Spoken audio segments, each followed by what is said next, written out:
Hey, everybody, listen up. I got mega huge news. Meat Eater Live is heading back out on the road. That's right. Join me and the crew. Clay Newcomb, Cal, Yanni, Spencer's going to be there. Phil the Engineer's going to be there.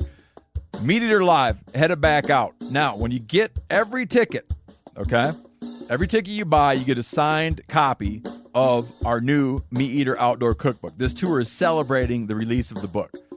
Buy a ticket, get a signed copy, Meat Eater Outdoor Cookbook, wild game recipes for the grill, smoker, camp stove, and campfire, which I'll point out is a $38 value. Here's where we're going to go. April 23rd, the Mesa Arts Center in Mesa, Arizona. April 24, the Balboa Theater in San Diego. April 25, the Grove in Anaheim, California. April 27, the Crest Theater in Sacramento. April 29, the Union in Salt Lake City. April 30, the Egyptian in Boise. May 1, the Wilma Theater in Missoula. May 2, the Bing Crosby Theater in Spokane, Washington. May 4, Revolution Hall in Portland, Oregon. And May 5, the last day of the tour, Pantages Theater in Tacoma, Washington. For tickets and more information, visit the events page at themeateater.com. Hope to see you at the show. Hey, y'all, I'm KC. I'm Tyler. And I'm Chad. And you're listening to The Element Podcast. Out on the road, there's just too much to do. Wanna get home and get down with loving you. There ain't enough money in this whole wide world to keep me from being with you, girl. Tell me to chase what I love and I'm chasing it. What is happening, y'all. I'm sitting here with Tyler Jones, Yes, Chadrick Rice of Cruiser Saddles, and then we got the rest of the crew as well, Eric, Hunter, and Chris, all hanging out in the shade because it's a sunny day in South Dakota. And, man, there's some bucks around. They are around. There are some bucks around. So we thought that we would do a little bit of a kind of hunt update, I reckon. Everybody across the country pretty much is in bow season as far as I know. October 1st is the last opener. Well, the first week in October. I guess Texas opened on the 2nd this year, which is fairly early, right? We've been hard after it pretty good. Been hanging in some Cruiser Saddles, of course, you know, when the opportunity presents itself. Yeah, there's not many straight trees in South right. Dakota. That's right. Cruiser's only working straight trees, right? I mean, crooked trees too. But Yeah, we got a one-sticking exposition from Chad, and then Chris and I went in one stick today, but it's not the traditional one stick. It's the one stick at the bottom, and then you got limbs the rest of the way up. But at least we can be in with the trendy crowd, I think, that way, right? We can call ourselves one-stickers. I mean, I broke a lot of limbs off the tree I was in today. Yeah. I didn't think I was going to see a deer, but But you saw a few, and we'll get to I that. saw a lot of deer. But so we want to talk a little bit just kind of what's been going on. I know that we've been a little silent on the airwaves lately because been doing some traveling, lots of stuff going on. Tyler and I actually went in different trucks to South Dakota. We got 3 vehicles up here, so we had people spread out everywhere, and it's pretty hard to do a podcast in different vehicles. As y'all know, we truck cast a That's lot. right. We the truck cast masters. What's the nickname of y'all's vehicle? Y'all got a nickname? Yeah. Don't the take Blue ours. Boy. The Blue Boy? Yeah. All right. We're the Buck Truck. Blue Boy and Buck Truck. I like it. What's yours got? You got a nickname? Land Cruiser? Yeah, I guess. Yeah, there you go, Land Cruiser. That's it. That's what we'll call her. I think we're actually called a head of production vehicle. Is that it? Yeah. Yeah, we're tail of production for sure. y'all are the buck truck, but y'all are also the don't film our story truck. Oh, man. Well, it's like I said. Well, Hunter's got his I had a chips. plan for this whole deal, and the plan was to make sure and give Hunter Dickens credit for everything about South Dakota because he wants that. I mean, we're doing the So podcast just courtesy so of Hunter. I don't leave something out whenever Hunter's going to say that was my idea. Whenever he listens to it later, I'm just going to go ahead and say this was all Hunter. Okay, What's also funny is Hunter can't respond to any of this. So. that's right. Oh, that's right. But so headed up here and had a day of scouting. Well, really a day and a half. You had half day, Half Chad. day, yeah. You kind of got here a little bit later than we did. You had quite a haul up here, but not to draw that out too much. But Tyler, just tell me some of the stuff you learned Well, something we've been doing a little bit more lately is giving ourselves some time on the front end and not just getting up like, right before season opens, right? Like this trying to give ourselves a whole day of scouting is kind of a newer thing for us. So what did you learn in that first day or so of scouting that you liked and didn't like, and just maybe some moves you had to adjust? This is different than kind of what we've hunted.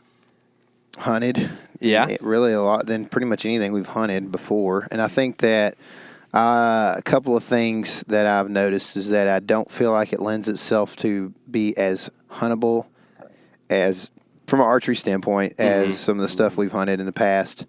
And I also think there are a lot of deer, which helps with that proposition. So that's the pro and the con that I have. Yeah, I'm with you. I think that was one of the most impressive things about just being where we've been really the whole time we've been driving around is like there's deer everywhere.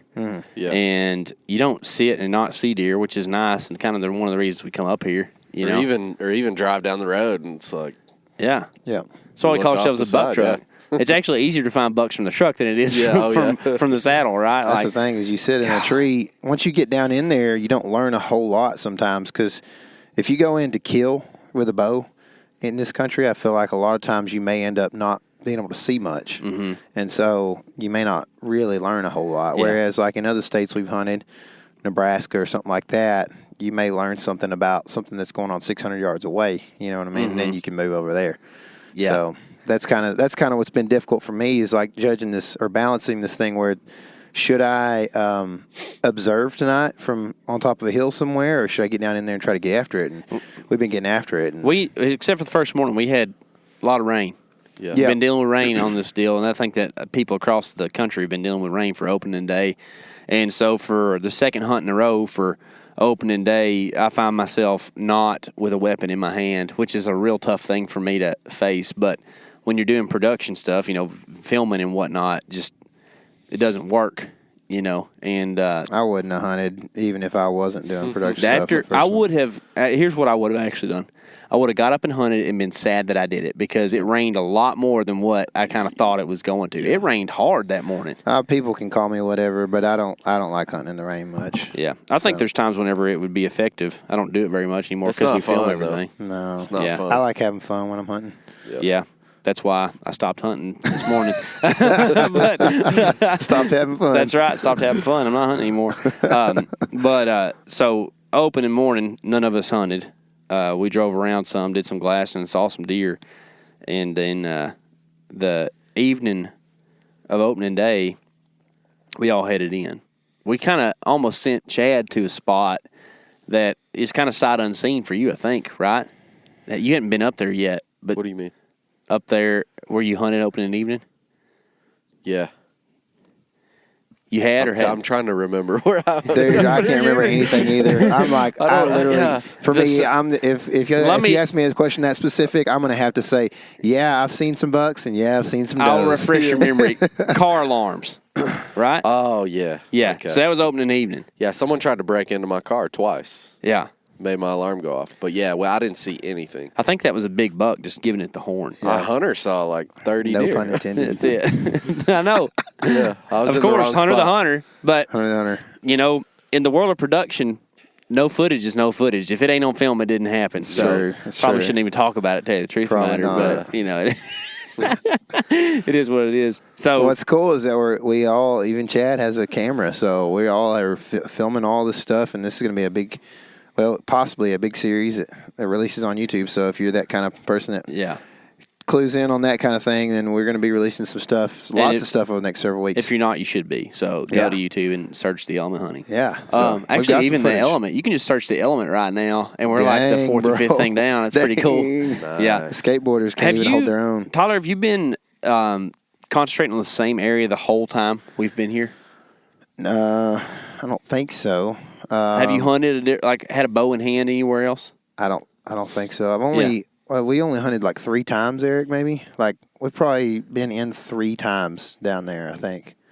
And it has been the same spot, but I've been trying to focus on finding the right spot. But we did sit and see 4 bucks the first the evening before. Was it the evening before opening day? Maybe we saw 4 bucks. We couldn't hunt them that morning, which was a good thing, but would have been good to see what they were doing. And then we went in that next evening and tried to hunt those bucks. We got basically just hunted on top of a ridge on the ground because it was wide open, and I don't know that it did anything good for us, but we did see probably a upper 130s to 140 class 9 or 10 point. I couldn't see if he had a G4 on the other side.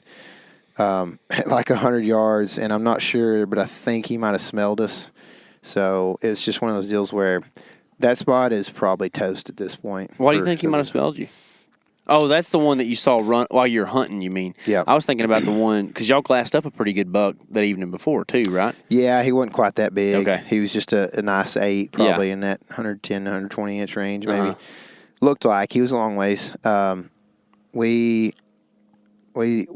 don't know. That deer was, we heard him running, which a lot of those, we had seen does do the same thing. Once they, like, it's like if they get up late from their bed, they feel like in a rush to get to Somebody's food. beating them to it. Yeah, so they'll get to running down those hills a lot of times. Yeah. Where, so I think that's what he was kind of doing, but I also kind of felt like he was smelling us. But when I put the glass on him, he stopped on the next ridge, which is only 120 yards or so, and did not look back at us at all. So, like, I just feel like if a deer runs out there and stops after it's smelled or seen you, it's going to look back at you if it's freaked out. And it didn't look back at us, so that was weird. Yeah. I've noticed there's What's going on? There's a lot of coyotes in this area. Did Hunter catch another gear in his hammock? He's about on that bottom right there. Every vanilla wafer adds another millimeter down. Ooh. Yeah, lots of yolks. Is that what you said? Yeah. Yeah. You I've ever seen a wonder bunch. if that's just because you can see more? Like, is there really a higher density, I don't know. or is it just because you can see more? Like, I wonder if back home, if we could see this much ground, if we'd see more deer and more coyotes, more hogs. Yeah. Definitely see more hogs. Yeah. Oh, for sure. Yeah. I don't know. We hear them every night in camp. Yeah. I mean, I've heard them every night. So, Yeah. Well, I'll go ahead and finish up my hunt because it's not that exciting, but we hunted several times in the same place, and we've been hunting. We finally kind of put a little bit of a pattern together. We're hunting a pinch in big country, which was hard to locate, but we eventually were able to just by watching deer.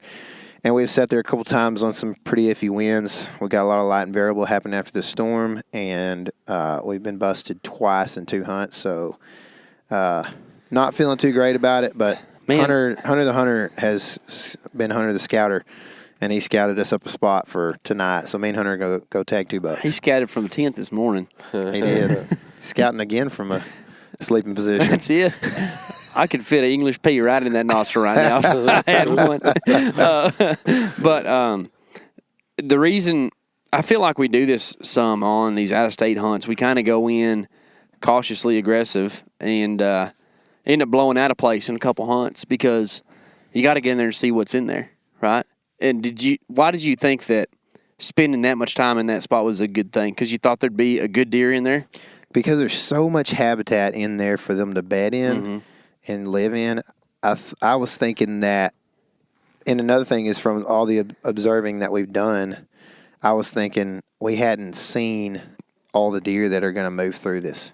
So to me, it seemed like every day, you can't tell about does, but it seemed like we'd see a different buck or different 2 bucks than we had seen before. So I was like, well, and maybe tonight is the night that 140 comes through or whatever, which it was that one night, but like, I think that's just why I gave it more time than I probably would have, Yeah, I think I've seen this before in other states where, like, there's a big old destination food source, and they go up there and just mill around all night, and then a lot of times they don't end up back in the same place. Yeah. It's just kind of like, oh, well, sun's coming up. That's a good-looking spot. I'll go over there. Yeah. I mean, I think when the country is as wild as what I'm hunting. Yeah. And it is. I mean, it's big. Like, I'm worn out right now, man, from going back in there. But when it's that big, I think you have a potential of a lot of deer and them just moving through the draws like they want to, however they feel like it that day, Yeah. Chad, you're kind of in a much different scenario. You got yourself a little hidey hole. Yeah. That you found. You could call it urban hunting almost. Ain't a lot of urban up here in South Dakota. No, but there's not. It's a but- relative term, I suppose, right? Yeah. So, what led you to that spot? Hunter Dickens?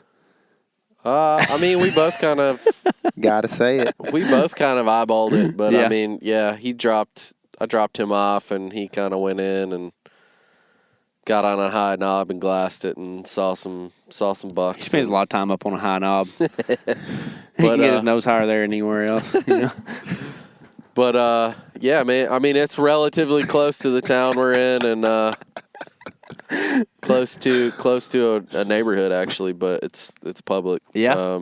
And the habitat just looks awesome in there. So Mhm. that's what So- drew me to it, really. Did you? You had a problem with people the first evening over there at that other spot, Yeah, man. but you haven't really seen too much of that even close to town. No, because there's like one way to access this place. And you park your truck sideways on the road, Yeah, so it's just like nobody can get in you there. ain't coming in. That's I'm right. here. We got that done to us. Yeah. Up here. No, I mean, like the first night we went to a larger piece, and you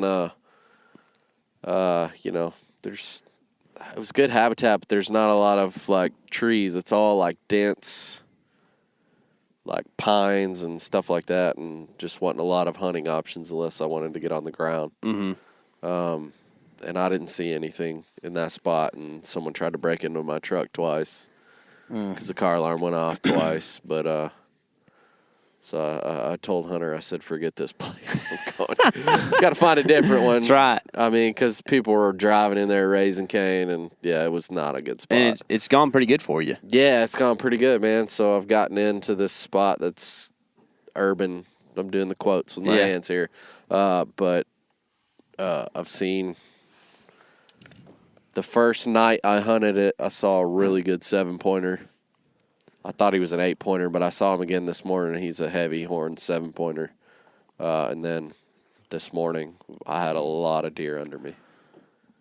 Could have shot a few small bucks, but you're a big buck hunter. from what we've seen that's in there, I mean, I think I'd rather burn my tag on something a little bigger. Middle of day 3, 2.5 hunts in. You know, Yeah. it's a pass is warranted. I think. You know. I'll tell you, if I'd have had my longbow in my hand this morning, I would have shot that little 6-pointer. You know how you kill deer with longbow? I've ever told you. Uh-uh. Carry your longbow with you. Yeah, that's If right. you don't carry it with you, you ain't gonna be doing much killing. That's right. That's right. No, but that's cool though, man. I mean, you've definitely got on some bucks in there. One sticking too, right? No, No? I did that one night, and then Why? So All if you the love it trees- so much, why do you go? I don't love it. So Oh. you keep No, I thought you did though. I didn't know. no. I mean, it's quick. Yeah. I like rappelling out of the tree at the end of the night. What's the downfall? All the trees are crooked in there. So one sticking's good I mean, for not crooked. They're leaning one way or another. and one sticking's good for straight trees. I don't know. I'm trying. Yeah, to, I mean, it's I'm not a big one sticker. This is the first. Actually, Probably that- a medium-sized one. Stick. Yeah. That was the that's the first hunt I did with the one stick. Really? So, yeah. Yeah. Have you practiced that a lot though? No. No. No. But your rock climbing experience just kind of Yeah. lends I itself? use some muscles I haven't used in a long time Yeah. whenever I climb that leaning tree. So That's what I'm trying to figure out is like, if it's quick and it's quiet, then what's the downfall? It's that it doesn't work good on like precarious trees. I mean, it works as good as sticks does, I guess. I don't know. Yeah. You just wanted to try something different I than just this one? wanted to try it, yeah. Yeah, I got Let's you. see what the rage is about. He's a man of many climbing methods. That's right. That's right, yeah. I Say brought, that fast. 5 times.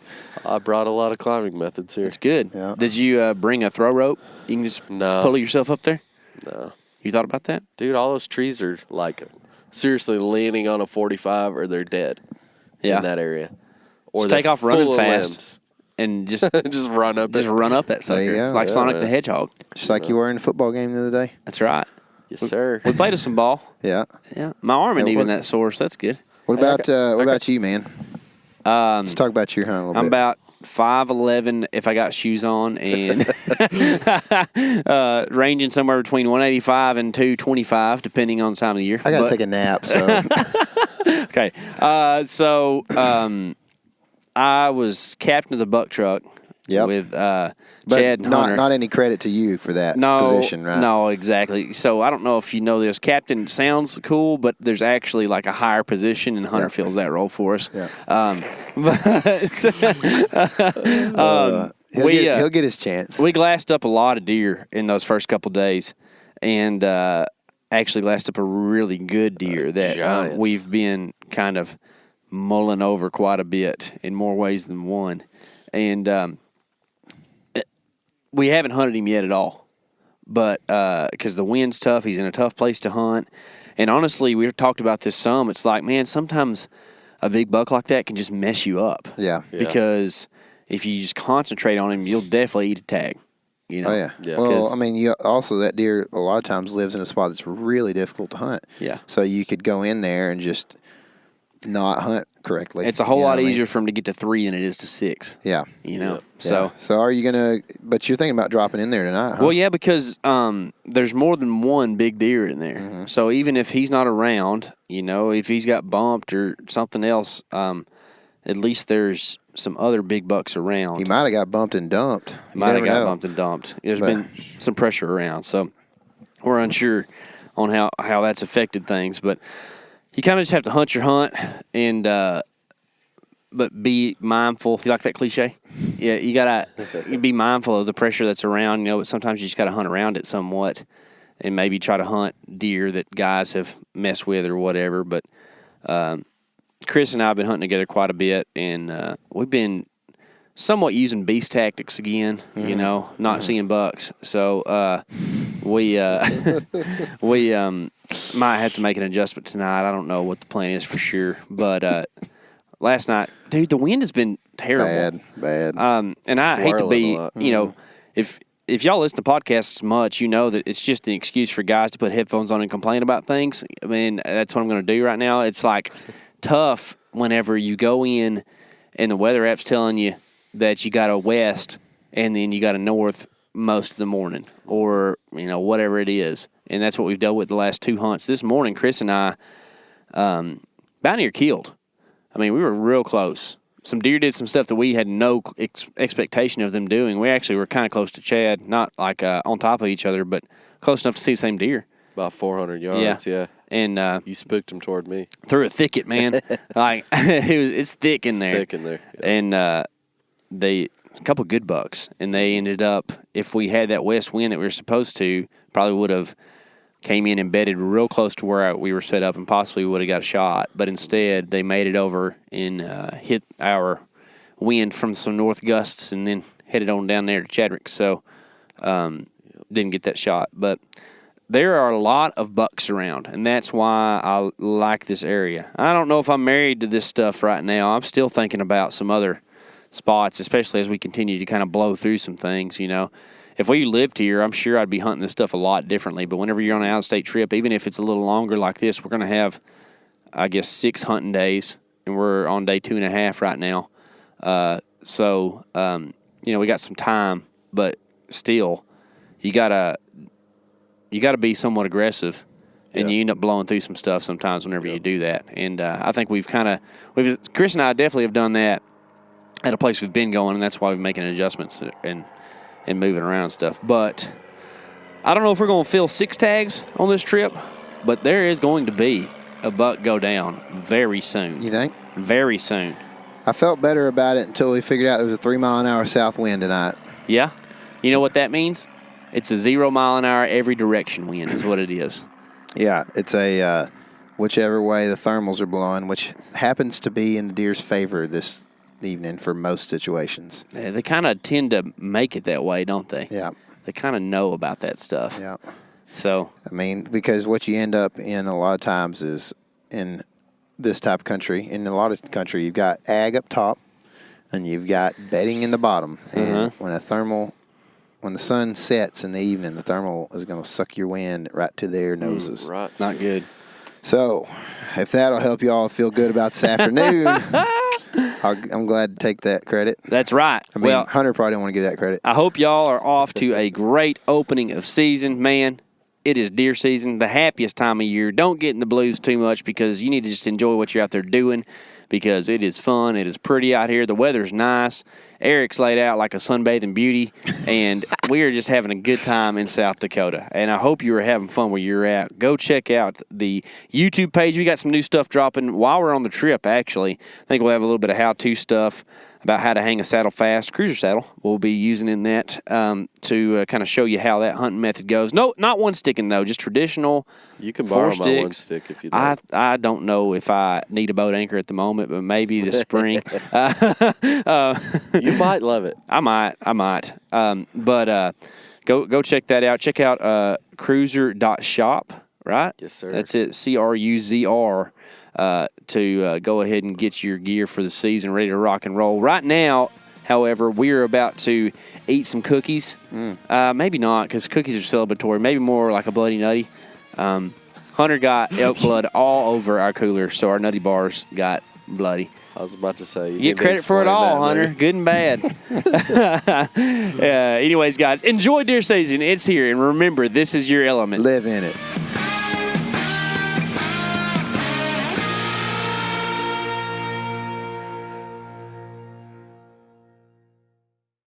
Hey everybody, listen up. I got mega huge news. Meat Eater Live is heading back out on the road.